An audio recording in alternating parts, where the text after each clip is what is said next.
the photographs exist. You can see them in archives across North America and Europe. Grand civic buildings, ornate, symmetrical, enormous, standing in what appear to be empty fields. No surrounding neighborhoods.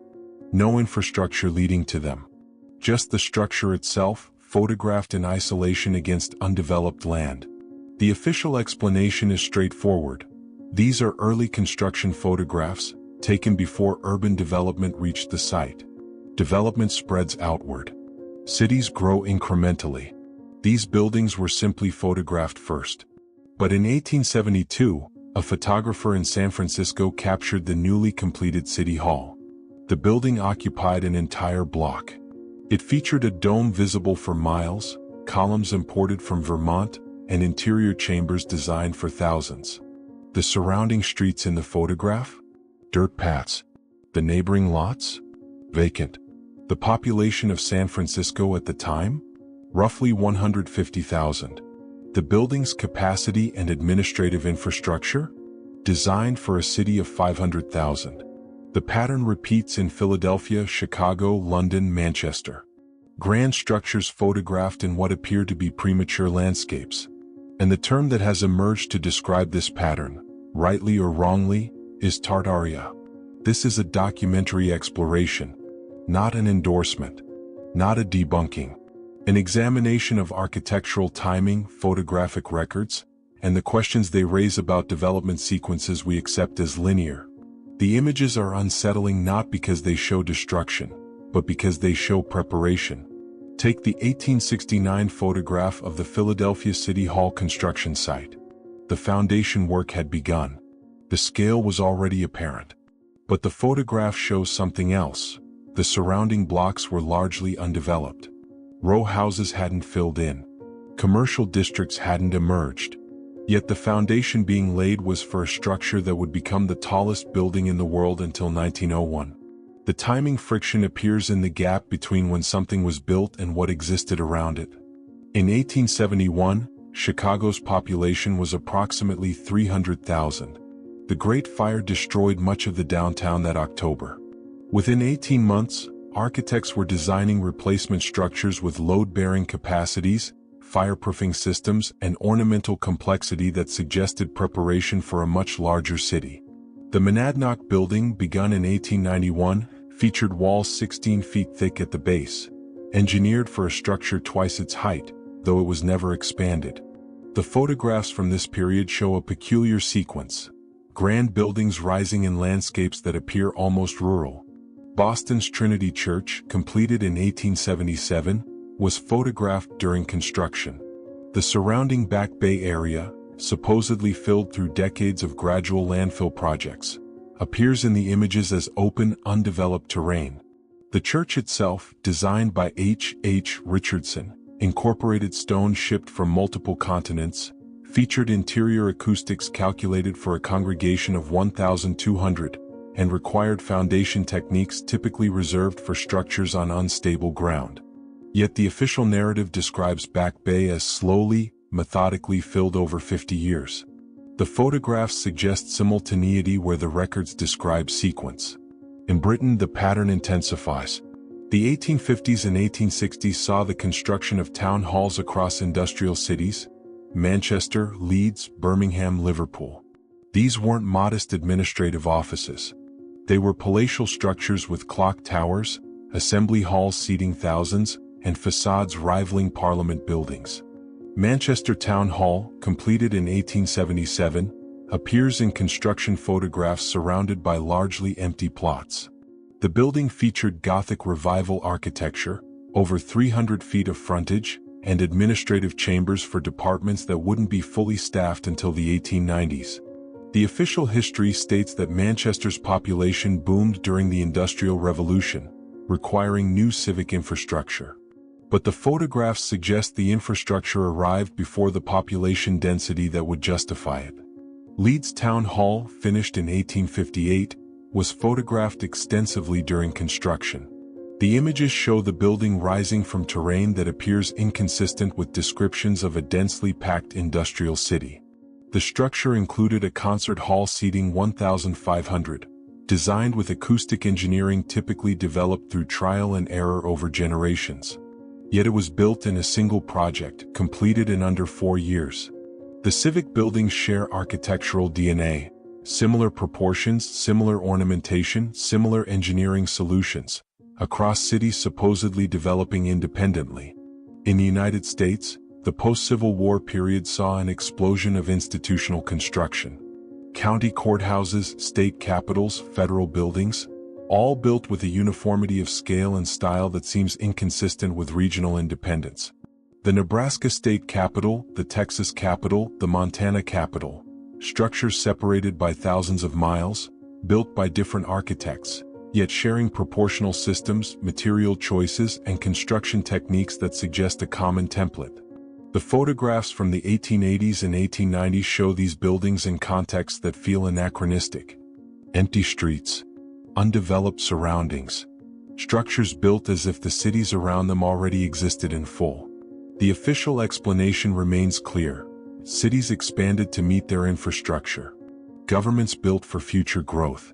Architects used shared stylistic movements, Beaux-Arts, neoclassical, Gothic revival, creating visual similarity through cultural transmission. But the photographic record introduces friction. Because these images don't just show buildings under construction. They show buildings under construction in landscapes that appear to contradict the population records, the economic activity, and the development timelines that official histories describe. The term Tartaria has become shorthand for this discomfort. Not as a historical claim but as a label for the pattern itself. The pattern of structures that seem to precede the cities they anchor. And the question the photographs raise isn't about what was hidden. It's about what the timing itself might mean.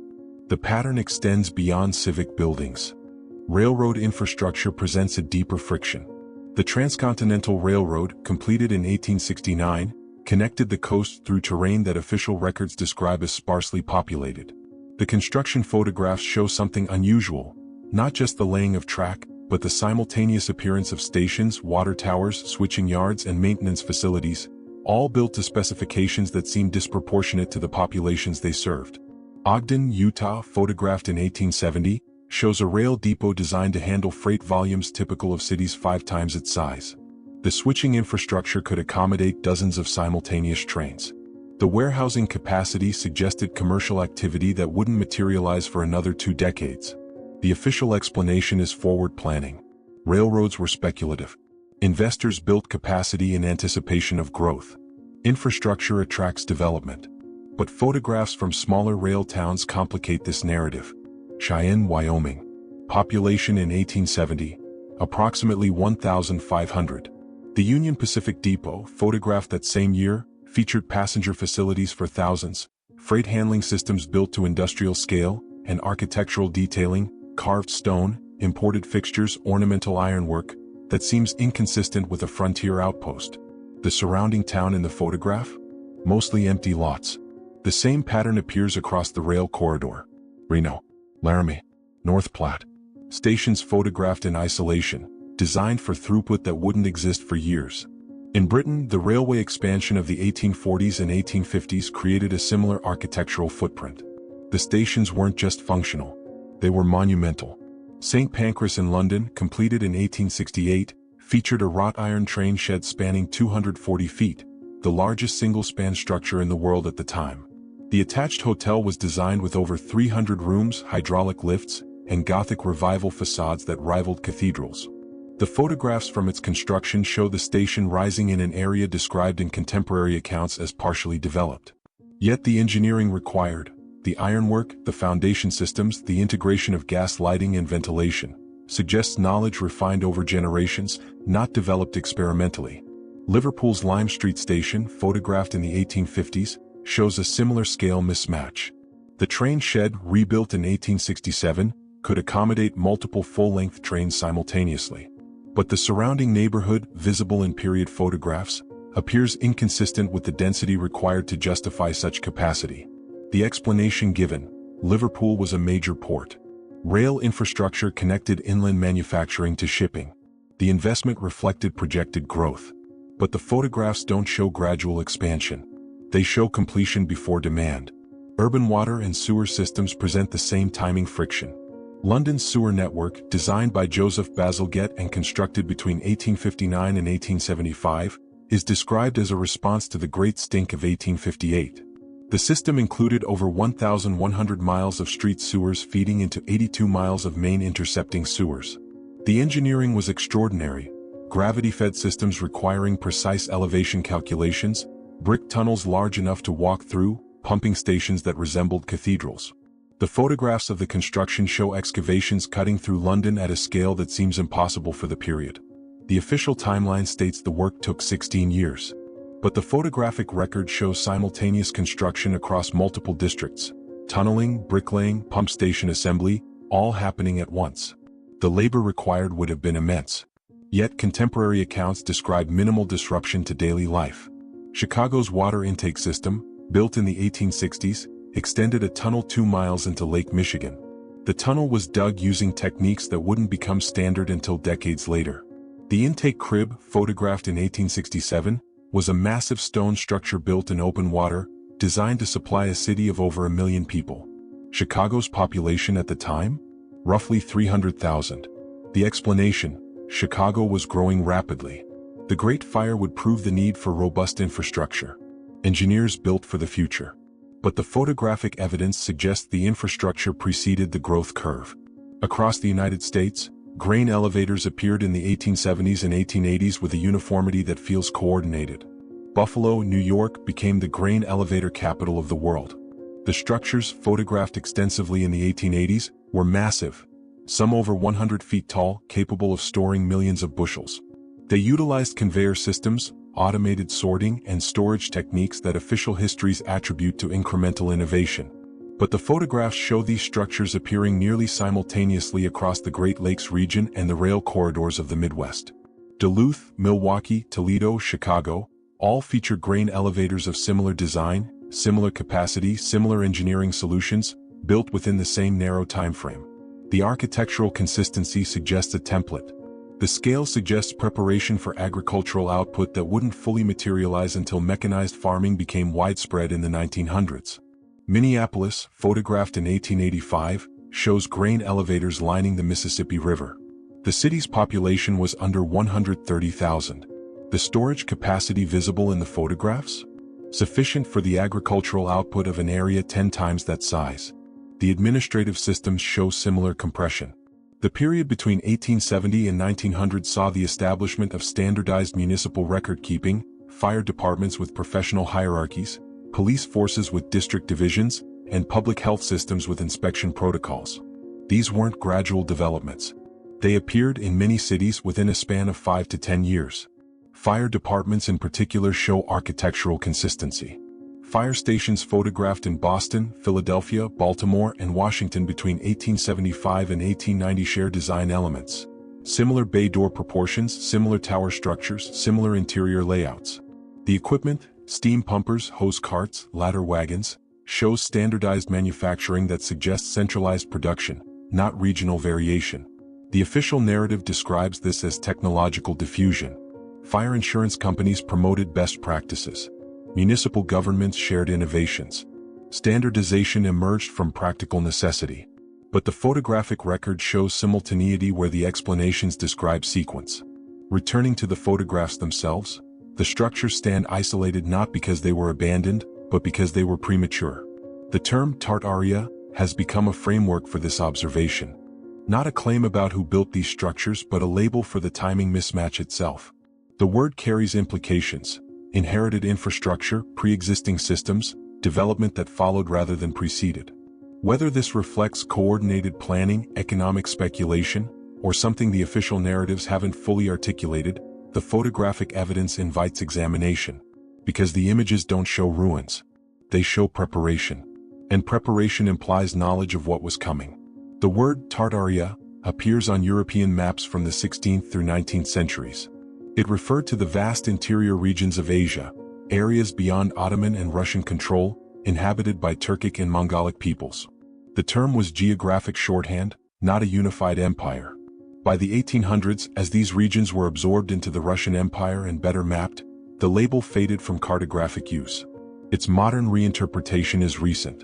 Online communities began using Tartaria in the 2010s as a label for architectural and infrastructural patterns that seem inconsistent with official development timelines. The term became shorthand for a specific observation: structures that appear to precede the cities around them. This reinterpretation is not historical consensus. It is interpretive framework, a way of organizing architectural evidence that creates friction with accepted narratives. 3 models attempt to explain what the photographs show. The first model is conventional, forward planning and speculative investment. Governments and investors built infrastructure in anticipation of growth. Railroads extended into undeveloped territory to stimulate settlement. Civic buildings were designed to accommodate projected populations. Engineers overbuilt systems to avoid future obsolescence.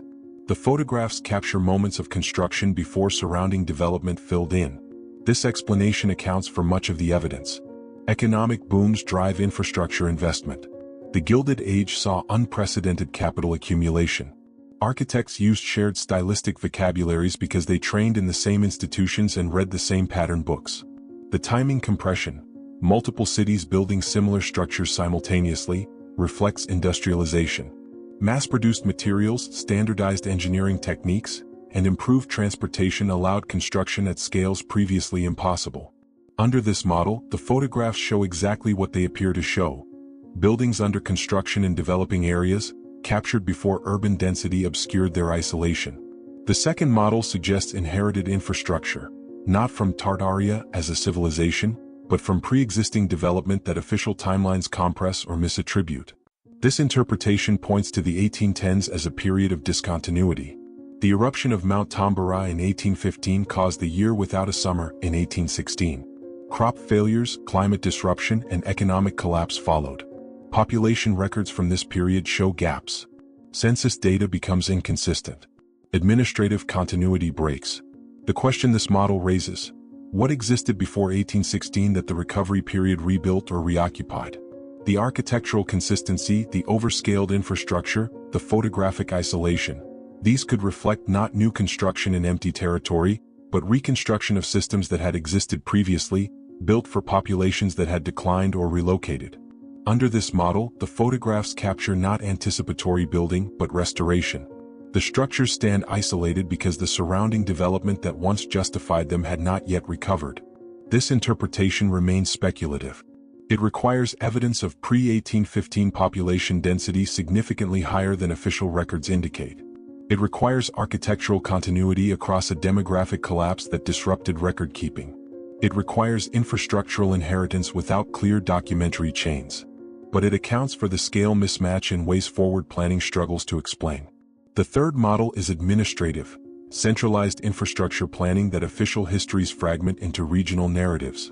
Municipal governments, railroad companies, and federal agencies may have coordinated development far more systematically than decentralized accounts suggest. The architectural consistency, the simultaneous construction, the standardized engineering, all could reflect top-down planning obscured by narratives emphasizing local initiative and regional competition. Under this model, the photographs show state-directed infrastructure built according to templates, deployed across regions according to schedules, designed for populations calculated through demographic projections. The isolation in the images reflects not premature construction, but staged deployment, infrastructure placed first, populations directed afterward. This explanation accounts for the administrative uniformity, the timing compression, and the scale preparation. It doesn't require lost civilizations or demographic collapse. It requires only that the degree of centralized planning was greater than official narratives acknowledge. All 3 models remain interpretations. None can be definitively proven from the photographic record alone. What the photographs do show is structural timing that creates unease. Buildings that appear complete before their contexts arrive. Infrastructure scaled for demand that hasn't yet materialized. Systems that function as if the populations they serve already exist. The label Tartaria has become a way to name this unease. Not as historical fact, but as metaphor for infrastructural prematurity. The term allows people to discuss the timing friction without requiring allegiance to any single explanation. The evidence itself, the photographs, the architectural records, the census data, the infrastructural capacity, invites examination regardless of interpretive framework. Returning to 1872. San Francisco City Hall standing in isolation. Designed for a city 3 times its size. Photographed before the neighborhoods around it filled in. Whether this reflects ambitious planning, inherited infrastructure, or centralized deployment, the image itself remains. The structure exists. The surrounding emptiness exists. The timing friction exists. The photographs don't resolve the question. They preserve it. And perhaps that's the function they serve, not as proof of any particular narrative, but as records of a pattern that official histories haven't fully addressed. Structures that seem to anticipate their own necessity. Infrastructure that arrives before the demand that would justify it. The images remain in archives. Silent. Unresolved. Waiting for explanations that account for what they show.